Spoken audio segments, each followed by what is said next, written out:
kuramga juang wadhi mbele gi wechego mag migago aneno ka George Henry wacho ni tere ukwala Sharton nyakwara gumba wacho ni wechegi chopo na berge mnyagondo wacho no se chopo kaka pile.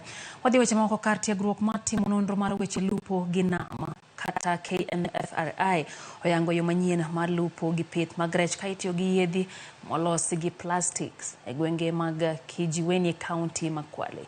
Yedhi gi molos ka okalo e makruok gi riwruok mar Jika yangore ni nyalo gaya paka mapek e nam kipimo gi yedhi ma iloso gi bao. Kendo jala tije mag chenro nam David Mirera yango ni yedhi gi nyalo mako maromo tana par mag rech dwe ka dwe kendo dhi konyo bero hala mag rech e alwora mar the Wath mar Nam Chumbi.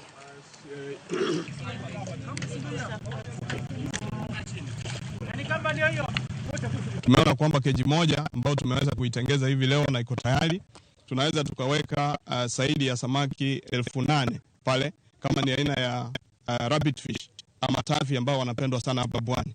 Lakini pia tukiangazia kama tutaweka samaki kama wale milkfish ambao tunaita mwatiko, tunaweza tukaweka zaidi ya 15,000 kwa hiyo keji moja, na wataweza kufugwa kwa muda wa kama miezi 5-6. Na hivyo basi tunakusudia kwamba tunaweza tukapata tani zaidi ya tani 10 kutoka kwa keji moja katika mafuno yaliyo mazuri. It is more sustainable if we use the circular cage like on this kind of on the sea, no? The square cages are commonly used only on the lakes. Mara kwanza tuliletwa cages za mbao. Kulikuwa na changamoto nyingi sana wakati wa mawimbi makali, mvua, kukiwa na maji makali, hiyo ilikuwa inavunjika. Inatubidi tutafute misumari tuende pale kufanya repair kila muda.